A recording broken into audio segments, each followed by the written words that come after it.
Alright guys, magandang umaga po sa ating lahat. Ngayon ay Saturday.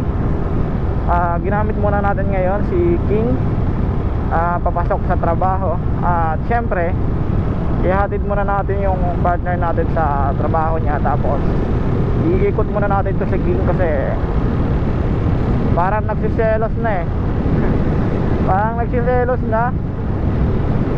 Parang meron ng mga lumalabas na mga konting problema sa kanya. Not totally problema. Kagaya ng isang araw nung chinek ko siya, parang nag-stock up yung brake light niya o yung hydraulic switch niya sa brake light. Tapos sumingaw yung mga gulong niya. Kaya mamaya papahanginan natin to. Tapos magpapawashing tayo or pupunta tayo sa mga yung hinuhulugan ng Tag 5 pressure washer. I-sprayan natin to. So ginamit natin siya ngayon guys para iikot kasi yun nga nagsiselos na. Kumbaga parang may nararamdaman, parang meron na akong mga nakikita dito na mga konting problema. Mainam na lang natin to gamitin si King kasi yun nga, gusto ko siyang kapagpahingahin muna. Tapos gusto ko tong gamitin for long ride lang, for forma pero pang daily kasama yung pamilya. Gagawin pang hanap buhay, siguro wag lang muna kasi nasubukan na natin to sa pang daily. Siguro yung iba, marami ako nakikita guys, na mga ginagamit pang GNT, pang Food Panda, pang Shopee Express na rider. Siguro tinitiis lang nila kasi wala silang planong kumuha ng pangalawang motor. Tayo meron talaga tayong planong kumuha ng pangalawang motor, kaya pinahinga muna natin to. Subukan ko na kasi itong pagdating sa mga daily na daily use. Okay lang sana kung pang trabaho lang, like mula sa inyo, pupunta ka sa trabaho, papasok ka, tapos uuwi. Okay lang siguro yung ganun kasi hindi mo mararamdaman yung gas consumption, hindi mo masyado mararamdaman. Tapos yung pangangalay sa traffic, hindi mo mararamdaman yun. Pero yung tipong ipapang araw-araw mo or maghapon sa kalsada, tapos traffic pa, aabot ka sa mga rush hour na mga oras, siguro mararamdaman mo talaga tong rider na to, diba? Inray!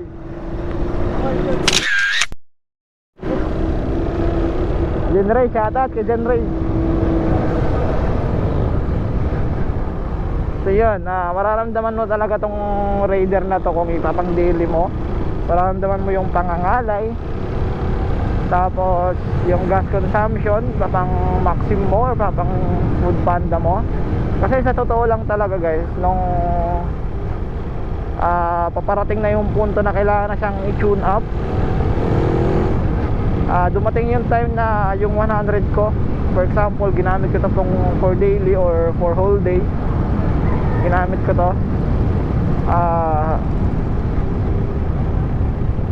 Nagpagas ako bago ko pumasok sa part-time ko, which is yung Maxim, yung para siyang angkas. Nagpagas ako umaga, tapos nag-start na ako mag part-time ng Maxim. Pagdating nung tanghali, doon yung 100 ko ubos na. Tapos yung income ko pa lang noon nasa 300 to 500, tapos magpapagas ka na naman ng 100. So nasa 400 na lang yung hawak mong income. Tapos edi hanap buhay ka na naman. Pagkatapos mo magpagas ng tanghali, pagdating nung gabi o alas 6, mga ganyan, 7, magpapagas ka na naman. So parang halos talaga lahat ng income mo napupunta lang doon. Kumbaga kasama pa doon yung pagod, 'di ba? Wait lang, drop muna natin.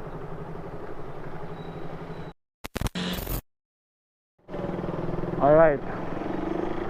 So yun guys, balik tayo sa topic natin.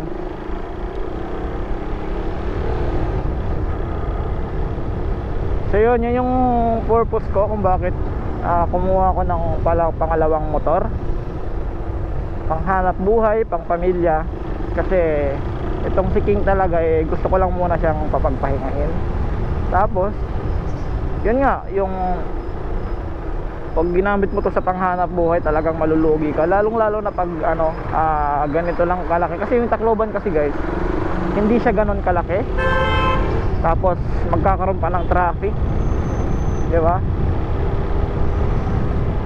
Another point, okay lang talaga siya for daily use na pang pasok tas uwi, pasok uwi. It's around 4 kilometers from sa bahay to sa trabahoan ko.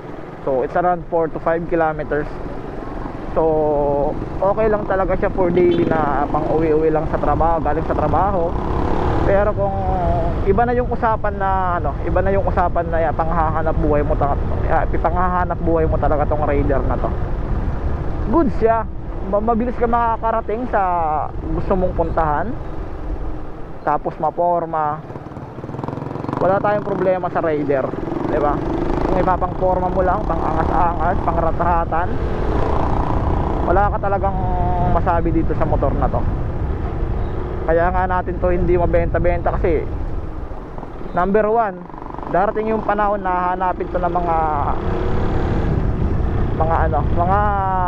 mekaniko na pang motor show, like motor show o pang racing kasi carb, di ba? Kargahan mo lang to ng kung ano yung gusto mo, di ba? Aangas na tong motor na to. So isa yan sa mga reason kung bakit hindi natin to ibebenta. Tsaka syempre dream bike natin tong carb, di ba? Wala pang FI dati. Ito talaga yung naano natin. Kaya siguro, kaya nga lagi kong sinasabi, di ba, sa inyo, pag kukuha kayo ng motor, it depends to your to your needs, di ba? Like yung ito. Pero may panahon talaga na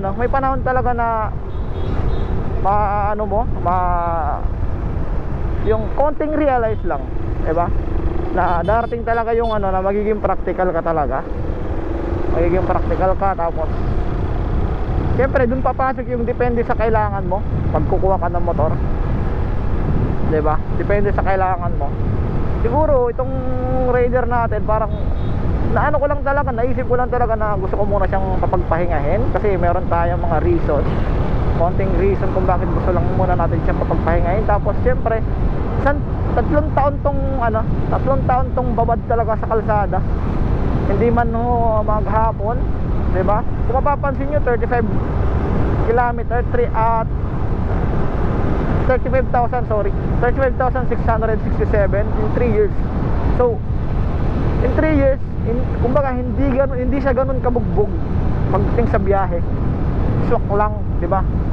Kumbaga tamang-tama lang yan kasi estimate talaga pag 1 year, pag daily use lang or normal lang na gamit is 10 kilometers sa 1 year, di ba? Normal use yan ha. Hindi kasama diyan yung daily na long ride. Kasi 20 to 24 kilometers.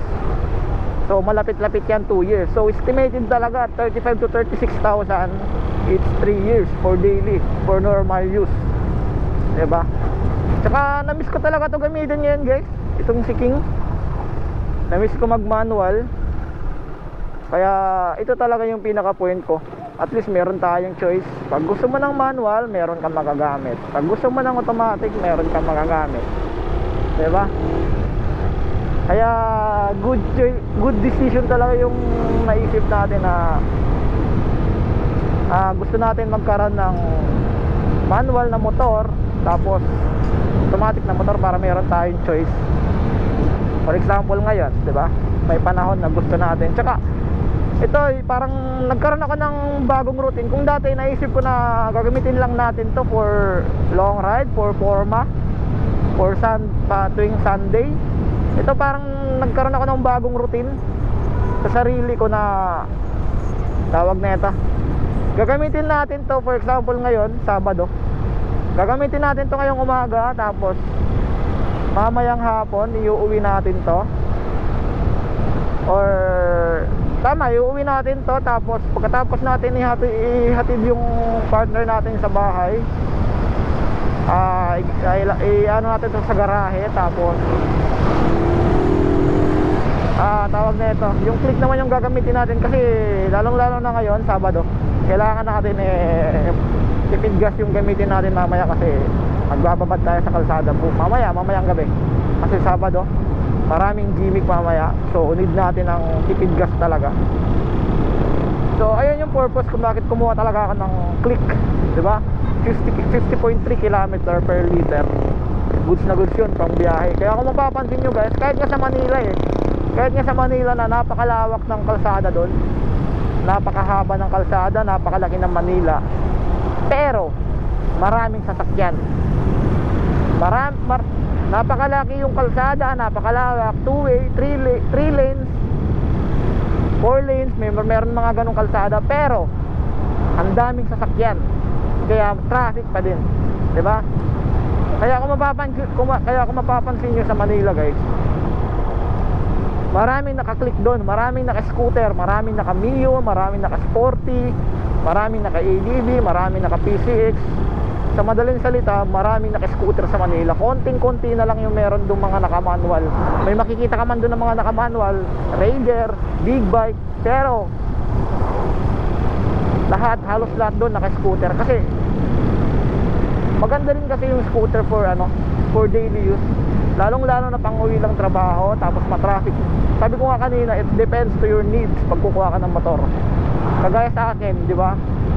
Pag kailangan mo ng madaling gamitin, tapos iniiwas pangangali sa traffic, so go for automatic. Di ba? Lagi nyo tatandaan yan guys. Pag kukuha kayo ng motor, it depends to your needs. Di ba?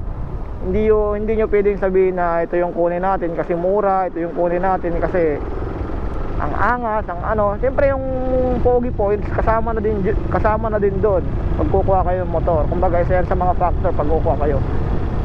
Yung pinaka-importante talaga yung needs nyo, kasi baka sa uli magsisi kayo, diba? Kaya dati ito si King, kinailangan natin tong kunin kasi number 1, dream natin to motor na to. Pangalawa yung forma, pangatlo yung speed, diba? Tapos dati hindi pa naman tayo naghahanap buhay ng part-time Maxim, angkas, parang ganon. Kumbaga angkas sa Manila, hindi pa naman tayo naggaganon. So goods pa siya gamitin for daily. Pero nung pinanghanap buhay na natin siya, like daily use na babad sa kalsada, doon na talaga tayo nakaramdam ng medyo magastos sa gasolina, diba? Pagdating sa gasolina guys, talagang expected mo na talaga to dito sa Raider. Pero kung ipapang daily mo lang siya, pang uwi trabaho, hindi mo masyado mararamdaman yun. Kasi sabi ko kanina, depende yun sa kalsada, depende yun sa inyo kung gaano kahaba yung uuwian nyo. Sa amin 4 to 5 kilometers mula sa trabaho, diba? So hindi mo talaga mararamdaman yun. Lalong lalo na pag hindi siya masyado traffic. Dito kasi sa Tacloban guys, medyo nagiging malala na yung traffic. Kaya kailangan mo talaga kumuha ng ng tipid gas Maliban lang kung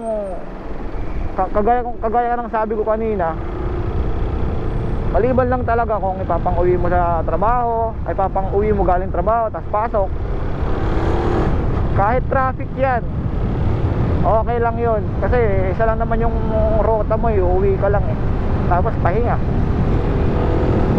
Pero yung point ko doon, pang ipapanghanap buhay mo siya, like Maxim, like Angkas, like Food Panda, doon ka talaga makakaramdam. Siguro yung iba tinitiis lang, pero tayo kasi siyempre, 'di ba?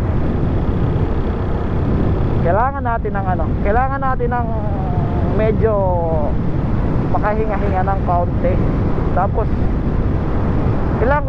gusto ko talaga magkaroon ng automatic na motor, 'di ba? So isa yan sa mga dahilan kung bakit kumuha tayo ng scooter at saka kung mapapansin nyo guys, ngayon lang uli natin to ginamit, diba? Yung ginagamit natin for daily, pang uwi trabaho, tapos diretso hanap buhay. So yung click yung ginagamit natin, which is si Redic, kasi goods na goods yun pagdating sa pang araw-araw. Kahit traffic pa yan, kahit gaano pa yan kalayo, basta dito lang talagang ramdam na ramdam mo talaga yung tipid sa gas, diba? Kaya ito si King, ginamit natin to kasi namiss ko din talagang mag-manual. Namiss ko siya gamitin, namiss ko siyang rat-ratin. Ngayon di lang natin marat-rat kasi umaga pa, alas 8 pa lang ata. Tapos kahit nga Sabado medyo mapapansin mo pa yung traffic.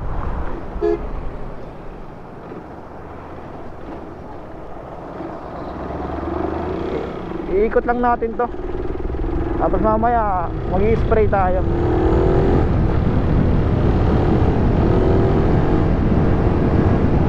Kung sa speed guys, promise wala ka talaga masasabi dito. Oh, 3 seconds 70.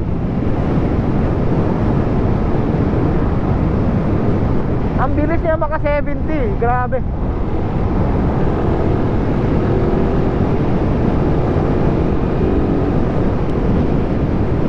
Walang iya tong Raider na to.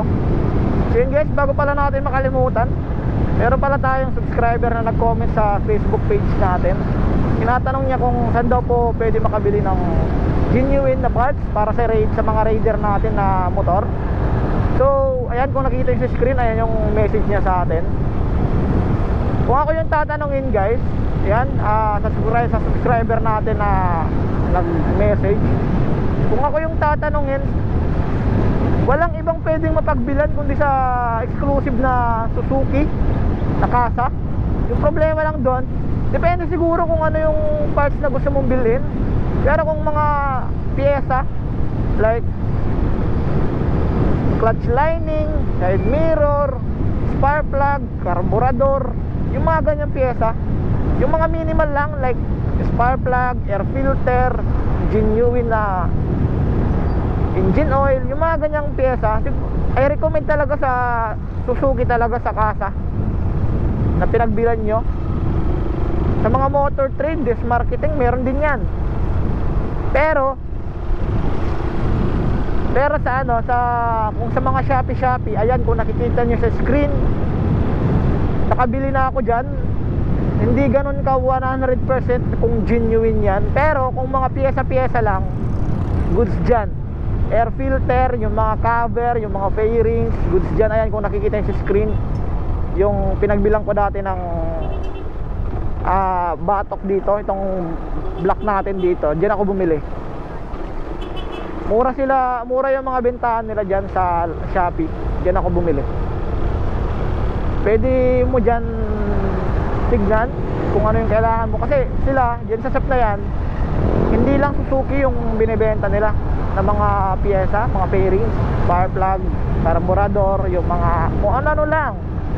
Hindi lang Suzuki yung binibenta nila, halos lahat, Kawasaki, Honda. Lalong-lalo na pagdating sa mga fairings, meron din silang mga ano dyan, mga clutch lining, halos lahat ng mga brand meron sila. Try mo silipin dyan, Paps. Tignan mo dyan, baka makatulong yan sa inyo. Pero kung ayaw mo ng online, sa kasa talaga, sa Suzuki talaga, exclusive Suzuki. Tsaka yung may bibigay ko lang na tip guys, pag bibili kayo ng mga sa online, huwag kayo bibili doon ng mga yung tipong mga ilalagay nyo or ikakabit mo sa motor mo, lalong sa makina, like engine oil, gear oil, yung mga ganyan, oil filter, yung mga ganyan. Huwag kayo bibili sa online, lalong na yung engine oil, kasi mahirap yan, baka makabili kayo ng peke. Maliban lang kung legit yung pagbibilan nyo. For example, yung motor yung gusto yung engine oil, for example, Shell Advance, diba? For example, genuine na X-Star na Suzuki. Depende lang siguro sa shop na pagbibilan nyo. Silipin nyo na maayos pag kayo bibili sa online. Kasi mahirap na, baka masiraan kayo, di ba? Delikado yan. Mahirap yung ganun. Okay lang kung yung mga pyesa-pyesa lang, yung mga accessories lang, yung mga additional na accessories, okay lang yan pagdating sa mga online. Pero kung yung tipong ilalagay yun sa loob ng makina nyo, lalong-lalo na yung engine oil, huwag kayo bibili sa mga online, lalong-lalo na pag hindi nyo alam kung genuine talaga. Diba, mahirap yung ganun. Kung meron kayo mapapagbilan na malapit lang sa inyo, dun na kayo bumili. Huwag kayong tamarin na bumili or ibiyahe. Kasi, di ba, kung legit naman yung pupuntahan nyo na bibilhan nyo, walang problema yon.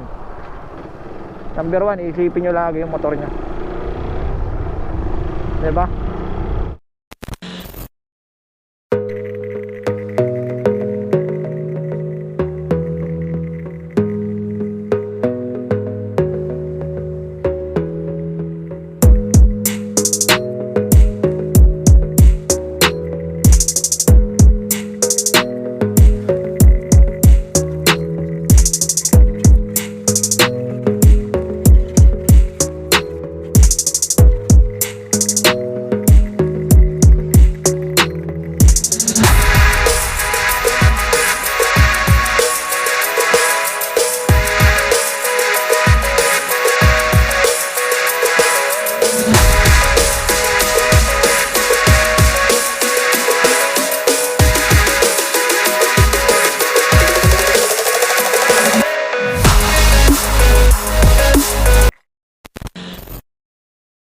Guys, tapos na natin ma-sprayan si King. Medyo natanggal na din yung mga alikabok niya o yung mga putik-putik niya. Mamaya pagawin natin siya ipa-final na linisan talaga. Kasi ganun kasi yung ginagawa ko pag meron akong mga gustong tanggalin na mga alikabok na mga na-stack up dito sa motor natin, or lalong-lalo na yung mga putik-putik na tumigas dito sa mga, lalong-lalo dito sa mga tapaludo natin, yung mga gilid-gilid. So ganun yung ginagawa ko bago ko sa i-washing. Pwede naman doon kasi meron naman silang shampoo doon para sa motor, pero syempre papasok pa tayo, hindi nakakayanin ng oras. Kaya siguro mamaya pag-uwi na lang natin, or pag may oras pa tayo mamayang hapon, doon na lang din i-spray lang natin. Tapos meron naman silang tabo doon para mag-spray tayo at para malinisan natin ang maayos si King.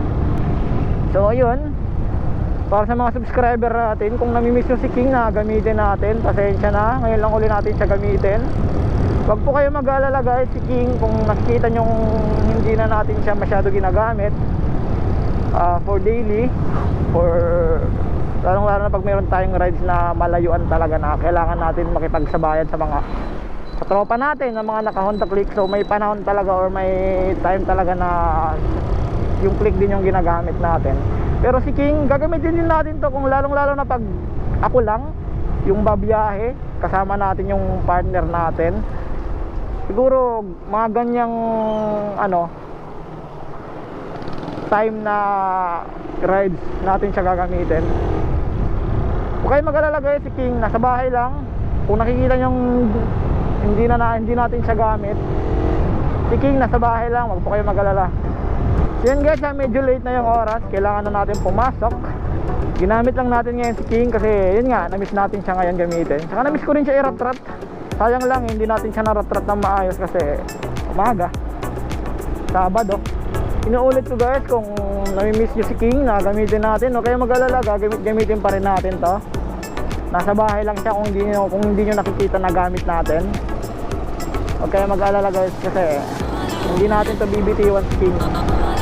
Ganon to ka-importante sa atin, diba? So yun guys, maraming salamat po sa inyong panonood. See you in the next vlog. At ride safe po sa ating lahat. Peace out.